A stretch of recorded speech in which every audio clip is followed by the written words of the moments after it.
오쌤입니다. 오쌤의 네가 스터디 피그마 강좌 그 두 번째 시간 프레임, 가이드, 그리드. 목차 먼저 볼게요. 첫 번째 프레임 생성, 두 번째 가이드 생성, 세 번째 그리드 생성. 어때요? 간단하죠? 하지만 공부는 누가? 네가. 동영상을 본 후에도 꼭 복습은 해주세요.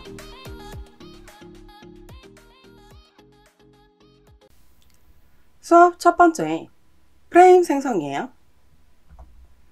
프레임은 포토샵, 스케치, XD 등의 아트보드와 같습니다. 저런 프로그램을 사용해 보신 분들은 쉽게 이해하실 수 있을 거예요. 디자인적 작업을 할 틀이라고 생각을 하시면 되거든요.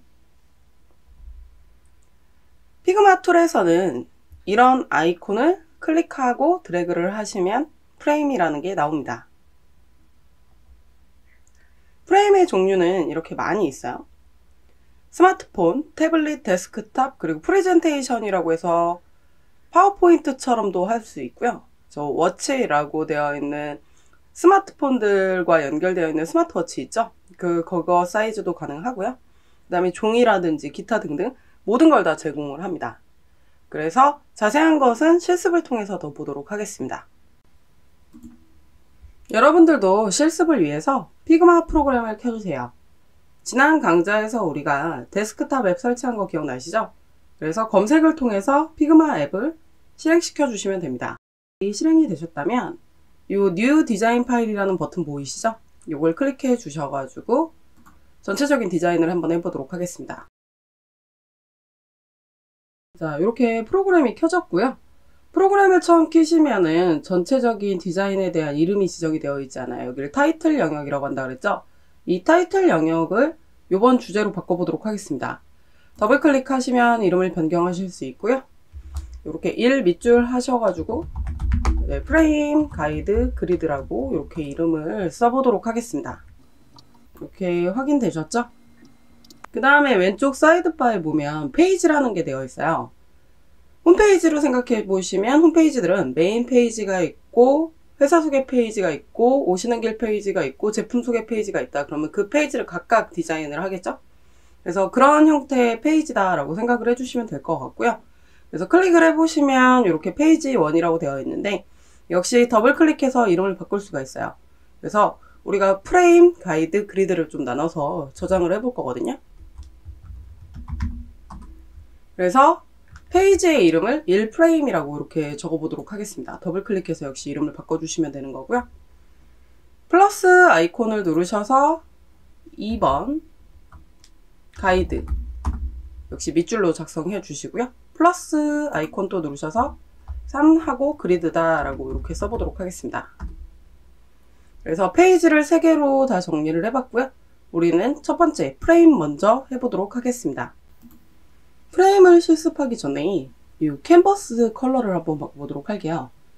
여기 보시면 디자인 패널에 백그라운드 컬러가 되어 있어요. 사실 이 색이 가장 보기가 좋기는 한데 바꿀 수는 있다라는 걸 보여드리도록 하겠습니다. 이런 식으로 하면 파란색으로 바뀌는 거 보이시죠? 하지만 이 색이 제일 괜찮아요. 그래서 바꾸실 일은 아마 많이 없을 것 같습니다. 그냥 바꾸는 걸 한번 보여드렸고요. 자, 그럼 이제 우리가 프레임을 만들어 보도록 할게요. 툴박스는 좌측 상단에 있죠? 그 중에 이 프레임 툴을 눌러보도록 하겠습니다. 그래서 프레임 툴을 누르시면요. 여기 예시가 이렇게 쭉 나와요. 저 일단 폰부터 있으니까 폰의 예시를 먼저 꺼내볼게요. 아이폰 13 미니 사이즈로 클릭을 해주시면 그 사이즈에 맞는 가로는 375에 높이는 812로 이런 식으로 나오는 게 확인이 되실 겁니다. 이때 스페이스바를 누르면 손툴이 나와요. 그럼 옆으로 좀 밀어보도록 하겠습니다. 자, 그 다음에 다시 프레임을 누르시면 네, 폰은 여기까지만 하고요. 태블릿 사이즈도 꺼내실 수 있어요. 그냥 요거 아이패드 미니로 한번 해보도록 할게요. 요 아이패드 미니가 이렇게 켜지는 거 잘 보이시죠? 자, 그 다음에 또 프레임을 눌러보시면 데스크탑 버전으로 이렇게 되어 있어요. 뭐 데스크탑 1440, 1024로 한번 해보도록 할게요. 그럼 이런 식으로 데스크탑 1이라고 잘 들어가는 거 확인되시죠? 이런 식으로 처리가 되실 거고요. 기타 나머지들도 많이 있습니다. 이 프레젠테이션에도 보시면 근데 저는 웹 디자인 자체는 요 프레젠테이션의 슬라이드 사이즈로 써야 된다고 생각은 하고 있거든요. 1920에 1080이 요즘 최적 사이즈죠. 그래서 사실 요걸 누르시는 게 좋을 것 같고요. 그 다음에 워치, 스마트폰 애플워치죠. 요 사이즈들이 다 적혀져 있고, 종이 규격, 그 인터내셔널 페이퍼 사이즈들이죠. 이렇게 되어 있고, 이런 식으로 되어 있습니다. 자, 그럼 이제 프레임들은 요 선택 툴을 눌러서 다 삭제해 볼게요. 이렇게 꺼낼 수 있다라고 하는 거고요. 그냥 프레임 툴을 눌러서 드래그를 하셔가지고 임의적으로 꺼내실 수도 있어요. 그리고 클릭을 하신 다음에 이 디자인 패널 파트에 가셔서 사이즈도 우리가 임의적으로 제가 800, 800으로 바꿔볼게요.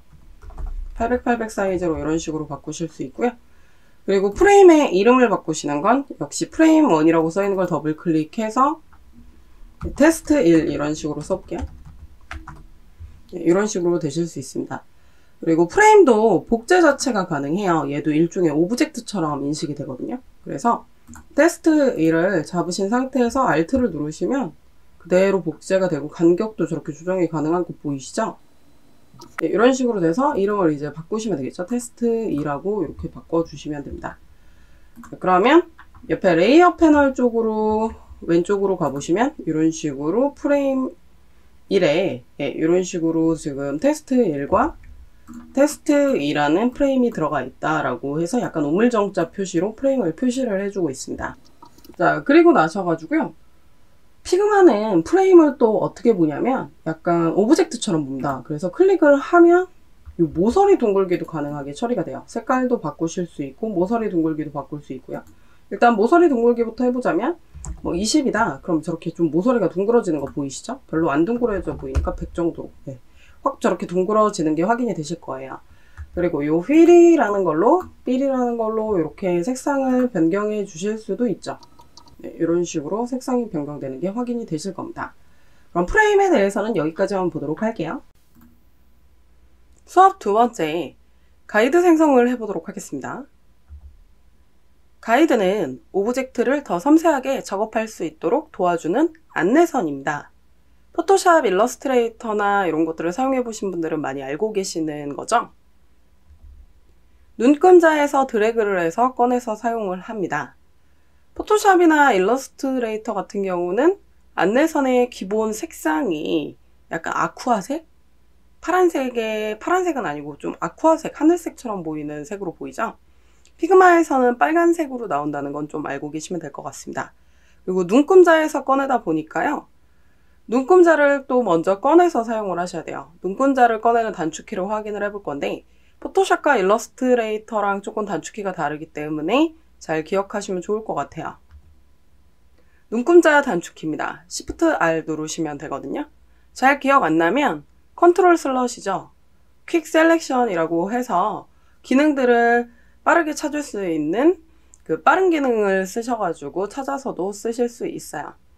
자, 그럼 실습을 통해서 가이드는 어떻게 꺼내는지 보도록 하겠습니다. 미리 만들어 놓은 이 가이드라는 페이지에 들어가 보도록 하겠습니다. 그럼 프레임이 없죠? 그래서 프레임을 먼저 생성해 보도록 하겠습니다. 스마트폰에 있는 아이폰 13 미니를 꺼내 볼게요. 그럼 이런 식으로 들어가는 게 확인이 되실 거거든요.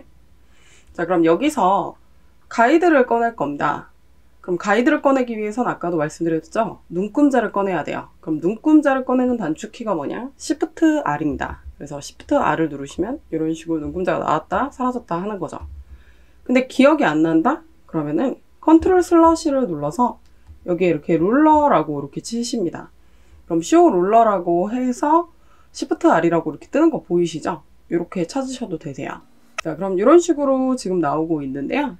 이때 가이드라는 거는 눈금자에서 꼭 눌러서 이렇게 끌어갖고 오시면은, 네, 보이시죠? 이런 식으로 나오실 수 있어요.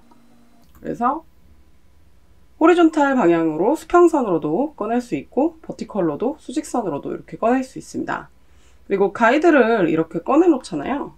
그러면 프레임을 복제를 하게 되면 가이드도 그대로 복제를 하게 됩니다. 그러면 이 가이드가 지우고 싶다. 그럼 꾹 눌러서 끌어서 옆에까지 뺀다? 그럼 너무 힘들겠죠? 저렇게 뺄 수도 있기는 한데 클릭하시면 이렇게 파란색으로 바뀌어요. 이때 딜리트 키를 누르시면 삭제가 됩니다. 그래서 파란색으로 바뀌었을 때 삭제를 해주시면 돼요. 그 다음에 이게 오브젝트 있을 때도 가이드가 좀 다르게 되는데 사각형 도형을 하나 그려보도록 하겠습니다. 자, 사각형 도형을 그렸고요. 사각형 도형이 선택된 상태에서 눈금자에서 이렇게 끌고 오잖아요. 그럼 우리가 얼만큼씩 떨어졌는지를 확인을 해줘요. 보이시죠? 자, 마찬가지로 꾹 눌러서 이렇게 꺼내줬을 때도 가운데에다가 맞추기 되게 쉽게 이런 식으로 생성되는 게 확인이 되실 겁니다. 자, 또 어떤 게 있냐면 위에서 나는 여기서 20픽셀 정도 떨어뜨려서 다른 걸 오브젝트를 그릴 거다. 그래서 가이드를 꾹 눌러서요. 이렇게 했을 때 Alt를 누르면 숫자가 나와요. 보이시죠? 그럼 떨어지는 정도를 이렇게 해서 20픽셀 정도로 맞춰가지고 할 수 있다는 거죠. 마찬가지로 수직선도 마찬가지예요. 이렇게 꺼낼 때 Alt를 누르면 갑자기 숫자가 나오죠. 그러면서 이렇게 20픽셀에 맞춰가지고 처리를 할 수 있게끔 되어 있습니다. 자, 이런 식으로도 가이드를 나오게 할 수 있다라고 알고 계시면 될 것 같아요. 수업 세 번째, 그리드 생성을 해보도록 하겠습니다. 그리드는 오브젝트를 더 섬세하게 작업할 수 있도록 도와주는 격자선이에요. 여러분들 어렸을 때 모는 종이라고 있었죠? 그거랑 비슷하다고 생각하시면 되거든요. 물론 모는 종이처럼 써서 오브젝트들을 디테일하게 그릴 수도 있어요. 하지만 웹에서는 컬럼 그리드 방식이라는 게 있거든요. 그러면서 디자인에서는 저 컬럼 그리드 방식을 많이 사용하게 되면서 저 그리드라는 게 많이 중요해졌어요. 피그마에서의 그리드 장점은 여러 컬럼 그리드를 레이어처럼 사용할 수 있어요. 그래서 4컬럼, 5컬럼, 6컬럼, 7컬럼 뭐 이런 식으로 컬럼을 매번 다르게 해서 눈을 꺼서 켜서 보여주고 이런 게 가능합니다. 이건 실습을 통해서 더 자세히 보여드리도록 할게요. 그럼 이제 그리드를 확인을 해보시려면 두 가지 용어를 정확하게 알고 계셔야 되는데 마진이라는 용어가 있고 거터라는 용어가 있습니다.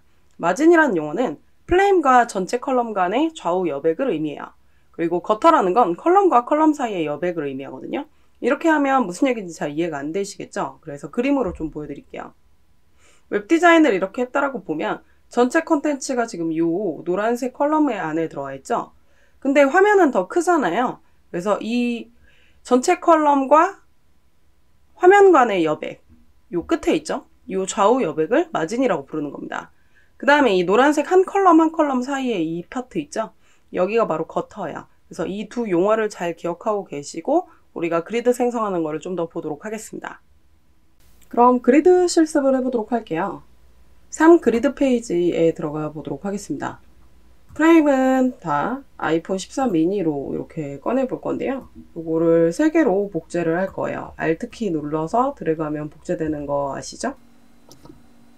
자, 이렇게 해서 복제를 조금 해봤고요. 자, 첫 번째 거에다가는 격자 무늬의 그리드를 꺼낼 건데 그리드라는 거는 이 레이아웃 그리드라고 있어요. 디자인 패널에 보시면 레이아웃 그리드라고 이렇게 되어 있는 거 확인되시죠? 레이아웃 그리드에서 저거를 플러스를 누르시게 되면 네, 이렇게 격자 무늬가 나오게 되실 겁니다. 지금 10픽셀당 하나씩 되어 있는데 사이즈도 뭐 20이다 이렇게 바꿀 수 있고요. 색상도 바꿀 수 있는데 보통 그리드 색상은 이렇게 빨간색인 게 좋겠죠. 자, 그럼 이번에는 가운데에다가는요. 컬럼 그리드를 좀 만들어 보도록 할 거예요. 그래서 역시 레이아웃 그리드에서 플러스를 누르신 상태에서 요 그리드 아이콘을 누르신 다음에 그리드라고 써 있는 거 보이시죠? 요 그리드라고 써 있는 걸 눌러서 컬럼스로 변경을 해줍니다. 그럼 이런 식으로 나오는 거 확인되시죠? 이때 제가 마진을 15로 하고 거터를 10으로 바꿔볼게요. 그러면 이쪽에 있는 지금 여기 파트들 있죠? 요 파트들이 마진이고 여기가 거터가 되시는 거죠. 그리고 카운트가 5잖아요. 여기를 6으로 바꾸면 6개로 이런 식으로 나오는 게 확인이 되실 거예요. 자, 그럼 이번에는 로우 그리드로 한번 해볼게요. 자, 역시 레이아웃 그리드라는 걸 플러스를 누르셔서 그리드라는 저 아이콘을 누르시고 그리드를 로우스로 이렇게 바꾸시면 이런 식으로 나와요. 역시 마진은 이번에 위아래 여백이 될 건데 20 정도로 떼겠다. 그럼 이런 식으로 떼서 이렇게 5개씩 잘 정리가 돼서 이걸 우리가 계산하지 않아도 자동으로 나오게끔 이렇게 처리하게 하는 것을 그리드라고 하는 거죠. 컬럼 그리드라고 합니다. 그래서 10컬럼 그리드가 있고 지금 로우 그리드 이렇게 되어 있는 게 보이시죠? 이렇게 3가지 방식으로 쓰실 수 있고요. 웹에서 가장 많이 사용하는 건 이 가운데 방식이에요. 자세한 건 설명 후에 더 실습을 해보도록 하겠습니다. 제가 지금 화면에 띄워놓은 사이트는요, 그리드 칼큘레이터라는 사이트예요. 주소는 하단에도 첨부를 따로 해드릴게요. 이 그리드 칼큘레이터라는 사이트는요, 웹 그리드 시스템을 계산할 때 쉽게 계산할 수 있게 하는 거예요. 그래서 컬럼 수랑 거터랑 마진을 숫자를 잘 적게 되면 컬럼 위드스가 이렇게 잘 나오게끔 해주는 거거든요. 왜 그러냐면 포토샵에서 이 그리드 시스템을 통해서 가이드를 만들려고 하잖아요. 그럼 저 컬럼 숫자를 우리가 구해야 돼요. 그럼 저걸 숫자를 일일이 다 계산해서 하려면 어렵겠죠. 그래서 저런 사이트가 나왔었던 거거든요. 근데 이제 피그마는 어떻게 되냐면, 피그마 같은 경우는 저걸 아까 보셨죠? 계산하지 않아도 자기가 알아서 컬럼을 딱딱 나눠줘서 자기가 계산해서 처리를 해줍니다. 그리고 그걸 그리드화해서 알아서 빨간색으로 투명하게 해주기 때문에 보기 훨씬 편하다는 거죠. 포토샵으로 만들면 가이드로 한 다음에 그걸 일일이 색칠해가지고 오퍼시티도 줄이고 막 이런 작업을 해야 되거든요. 네, 그래서 우리는 이번에 어떤 테스트를 해볼 거냐면 PC앱 12컬럼 그리드 시스템을 만드는 걸 한번 해보도록 할 거예요. 그래서 PC 최적 해상도는 1920 픽셀이거든요. 근데 지금 삼성화재 같은 경우는 웹 컨텐츠 사이즈 보이시죠? 이런 배경색들 말고 컨텐츠가 실제로 글자랑 이미지들이 들어가는 여기를 1180으로 설정을 했어요. 그리고 12컬럼 그리드를 통해서 했고, 여기 사이사이의 거터를 20픽셀. 그러니까 1920에서 1180을 뺀 것을 반으로 나눴으니까 여기가 370이 되는 거죠. 그런 계산을 이렇게 컬럼 그리드 칼큘레이트를 통해서 컬럼의 숫자를 알 수 있게 됐었다는 거죠. 근데 이거를 피그마가 조금 쉽게를 해줍니다. 그래서 우리는 피그마를 통해서 얼마나 쉽게 할 수 있는지를 조금 확인을 해보도록 할 거예요. 근데 그 전에 포토샵으로 얼마나 힘들게 했었는지를 보여드리도록 하겠습니다. 포토샵으로 12컬럼 그리드 시스템을 만드는 거를 조금 해볼 건데요. 여러분들은 이걸 지금 따라하지 마시고 이게 얼마나 어려웠었는지를 한번 보고 피그마가 얼마나 쉬워졌는지를 한번 비교를 해보는 시간을 가져보세요. 포토샵에도 버전이 좀 좋으면 New 가이드 레이아웃이라고 있습니다. 뷰라는 메뉴에서 New 가이드 레이아웃이라고 있거든요. 그러면 여기 이렇게 컬럼이 나와요. 근데 이때 이렇게 마진을 체크해서 우리가 아까 마진이 370이라 그랬죠. 탑은 안 쓸 거고 여기는 370, 바텀도 0, 그 다음에 370 이런 식으로 쓸 거예요. 그리고 나서 거터는 20이고요. 이 컬럼 숫자를 12컬럼 이런 식으로 하면 알아서 이렇게 계산을 해주는 거 보이시죠?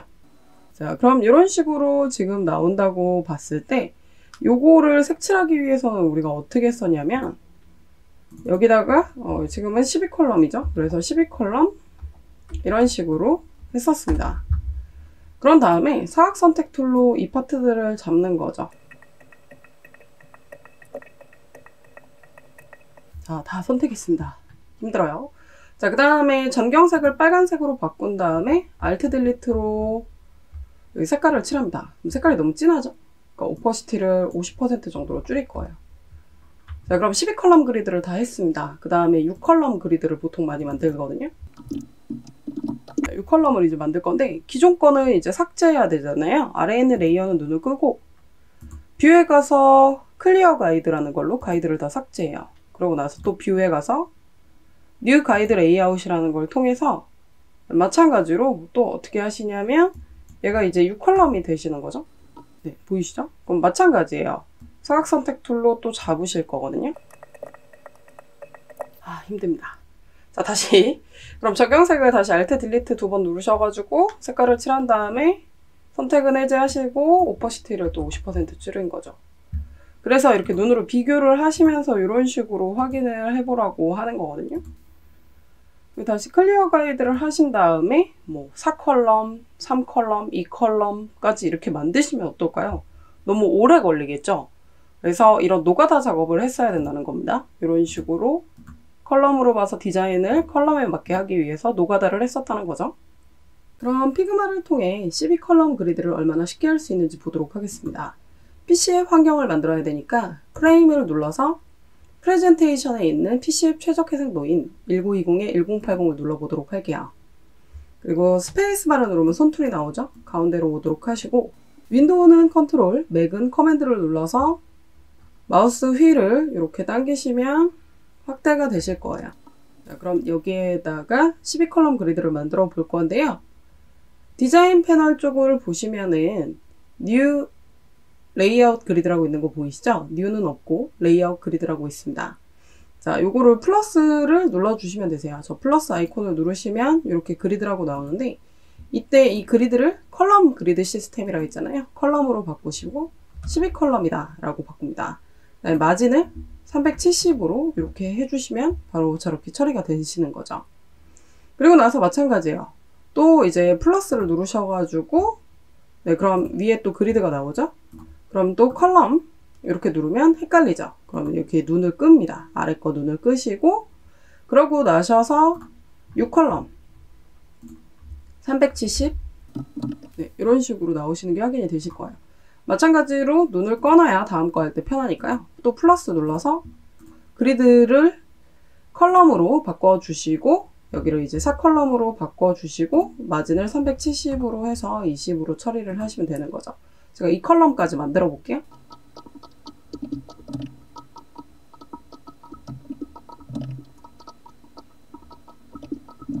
자, 그러면 이렇게 그리드 시스템에 맞게끔 제가 좀 확대를 해서 보여드릴게요. 보이시죠?